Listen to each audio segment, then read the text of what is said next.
Welcome to In Her Voice. My name is Kelly Covert, and I am passionate about helping women live authentically by listening to their inner voice. Get ready to be inspired by women of all walks of life that have set aside their should-bes and not good enoughs and are standing in their true voice, the voice of wisdom that each and every one of us has inside. Hello. This is Kelly Covert, and you are listening to episode 39 of In Her Voice. I'm so excited that you decided to join me today, and today is a really special day. You guys want to know why? My kids went back to school today, and it is 9:30 in the morning, and I've already had an hour of quiet time, and I've gotten some work done, and now I'm recording this for you guys, and I am just so glad to see them off to school today, to know that they're going to have a good day, and to feel like I am back in my own routine of self-care. I was going to talk to you guys today about the most important thing that I learned on my summer break, or it's not really a break, but my kids' summer vacation. But the more I thought about it, the more I realized that this episode actually is about self-forgiveness. And I'm going to start with that. Instead of telling you what I learned first, I'm going to start with self-forgiveness. And this is why. I've been feeling kind of run down over the past few weeks. And I recognized that I have this pattern every summer, like every August, I start to feel like, oh, I can't wait till the kids go back to school. And I'm so frustrated all the time. And I'm run down. And I'm very reactive instead of being super present and responsive in a way that I want to be with my kids. I just have these knee-jerk reactions and I have a lot of frustration. And this is the thing about patterns that pop up in our lives. We can look at them and we can judge ourselves for them. And that's what I used to do. I used to say, like, what's wrong with me? Or I would maybe blame someone else. I would be in this place of like, oh, I should be able to figure this out. What's wrong with me? Why do my kids frustrate me so much? Why can't I figure this out? What am I doing wrong? And I would get into this place of totally beating myself up. The thing about that is totally unproductive. And that is evidenced by the fact that I'm still repeating this pattern. And I have to say it has gotten better every year, every single summer. I learn another thing about how I need to be showing up, about what I need to be doing for myself in order to be who I know I can be in the world and in my family and in my home and in my community. So it is getting better, but still I was kind of surprised that it came up for me again this year. The first thing that I decided this year was, you know what? I'm going to learn from this. I'm going to look at it as this experience that I'm having that doesn't need to be judged, I don't need to beat myself up over, and that clearly something's not working. So I can use it as an opportunity to figure out what's not working so I can make it work better next time. And the number one step that I had to take in all of that was forgiving myself. Forgiving myself for what I didn't do. Forgiving myself for what I didn't give to me that I needed most. Because if I can't forgive myself, I'm just going to keep judging. I'm going to keep beating myself up. And that's not productive, you guys. I want to be able to learn. And I say this to you in very raw transparency because I know I'm not the only one going through this. And maybe it doesn't have to do with your kids being home on summer break. Maybe it's something going on in your work, a pattern that you see repeating in your work or in a relationship. But whatever it is, we don't just have to get mad at ourselves or get mad at someone else. We can first forgive, that hugely important step of self-forgiveness, and of saying to ourselves, it's okay. You don't have to be perfect. You don't have to nail it every single time. You don't have to know all of the answers. You just have to learn and keep learning and be open to what your life is teaching you. Because when we can do that, that's when we can really move forward in a way that feels good, that feels productive, that feels like we're getting something done, that feels like we're changing and evolving. That is really exciting to me. And I think that it is to you guys too, because there's nothing worse than feeling like you're just stuck repeating the same thing over and over again, that every day looks exactly the same and it feels like there's nothing you can do about it. Guess what? There is something that we can do about it, but we have to practice that first critical step of forgiving ourselves for the role we played in the circumstance that we're in. So let me tell you what I learned once I got through that process of self-forgiveness. And here's the thing too, it's a practice, right? It's something we do over and over again. So I don't just say one time I forgive myself and then I'm done. When the feeling pops up again, that judgy, mean girl voice pops up again, I release it again. I say, it's okay. You don't have to be perfect. You're allowed to make mistakes because mistakes help you learn. They help you grow. They help you show up the way you want to be showing up. They help you learn more about who you are. Mistakes are such a wonderful opportunity if we let them be that. We have to allow them to be that. We have to give ourselves permission to make the mistakes and then give ourselves permission to forgive ourselves for that so we can take the lesson that is there to be learned. So what was my lesson? Once I worked through the self-forgiveness and continued to work through the self-forgiveness and then forgave myself a little bit more, my lesson was this: all self-care is not created equal. And you're like, what? Kelly, I thought you're the self-care queen, right? Yeah, I believe in self-care and I practice self-care. I'm good at self-care. But I realize that I need a certain kind of self-care on a daily basis. There are some forms of self-care that for me are non-negotiables.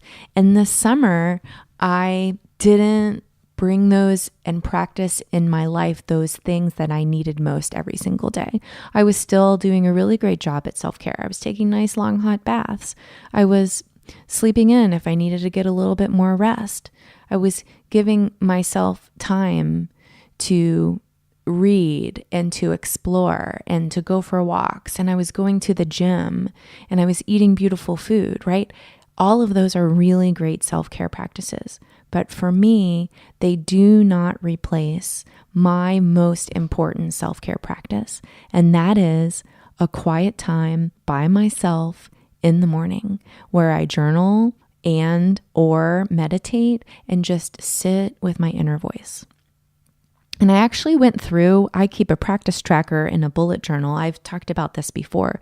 And this is a big reason why I do it, because I want to see what's working and I want to see what's not working. I always track my journaling and my meditation. And so I thought, let's go back and look at what I was actually doing. So in June, I had 2 days where I didn't have my quiet time in the morning. 2 days. Now, granted, my kids got out of school the third week of June. So the nice thing for me is when my kids are in school, I have time built into my routine where I can sit down. And I did not create that for me in the summer routine. And that's really probably where I went wrong. And I'm going to learn from that for next year. I'm going to build that into my routine next year. So I had only 2 days in June. In July, 13 days. 13 days that I did not sit down in that quiet space for myself. And then in August, 16 days. 16 days. No wonder I was feeling run down. No wonder I was feeling reactive. No wonder I was feeling a little lost and foggy. It's because I wasn't giving myself that quiet space to connect. And here's the thing, this is not about perfection, you guys. This is not about, oh, I have to do this every day or there's something wrong with me. That's not what I mean by non-negotiable. This is about, I need to do this every day in order to show up the way that I want to show up. In order to be who I know I can be, this is what is required. And that doesn't mean I can't connect with my inner voice if I don't do that. It's just easier. It's just easier. And you know what? I want things to be easy. Doesn't that sound nice? A life that's easy? There's nothing wrong with that, you guys. We can totally have a life that is easy. So, my number one lesson from the summer, all self-care is not created equal. And I have a very good knowing now of what is non-negotiable for me on a daily basis. And that is my quiet time. And you know what? That quiet time doesn't have to look the same every day for me. It doesn't have to be the same length. Sometimes I have more time. Sometimes I have less time. But as long as I'm giving myself that little bit of space to sit still, to breathe, to listen to what my heart is asking me to do, man, what a difference that makes in my life. And in order to learn that lesson, I had to be willing to forgive myself. So this is kind of a 2-for-1 today, because we're talking a lot about these important self-care practices, but also this amazing practice of self-forgiveness. Listen, you guys, we need it. We're not perfect. So let's give it to ourselves. Let's give ourselves permission to make mistakes without feeling like we have to beat ourselves up after that happens, because that's where the learning is. That's where the growing is. Speaking of growing, I want to let you guys know that the doors to the inner circle are open.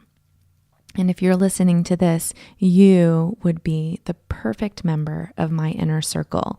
The inner circle is all about connecting and listening to that inner voice like I'm talking about, and then taking the important inspired action that comes after.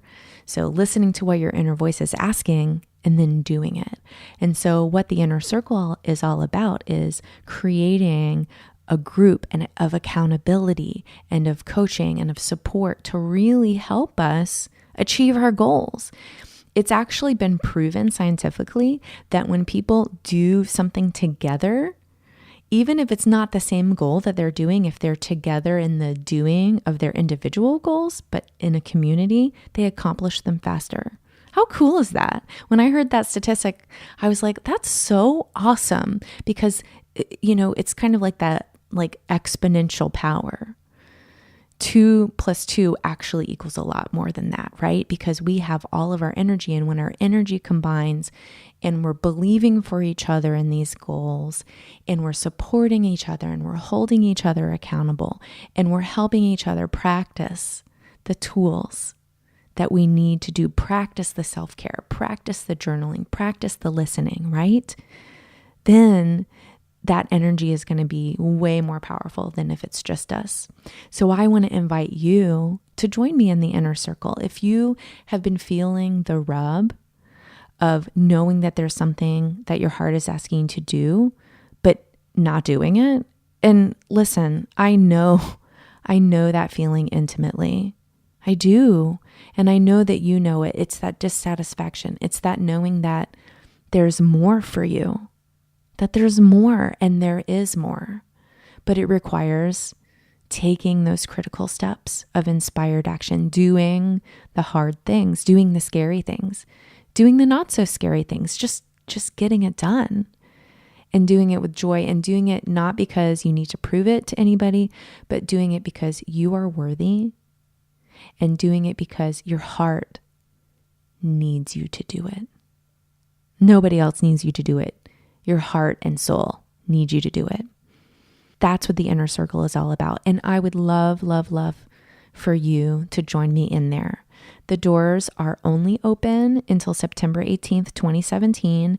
And you can go learn more and join at kellycovert.com/inner circle. And if you happen to be listening to this episode after the doors close, don't worry, they're going to open up again in a couple of months. So head on over to that same link, kellycovert.com/inner circle. That's all one word. And you can put your name on the wait list, and I will notify you the second the doors open again. But they're open now until September 18th. So you guys don't miss out. It's going to be an amazing fall, and we are going to accomplish great things together. So I can't wait to see you over there. As always, I want to remind you that you matter. You matter. And you know what? You matter even with your mistakes, even with your flaws, even if you're not perfect. We need you because you are worthy.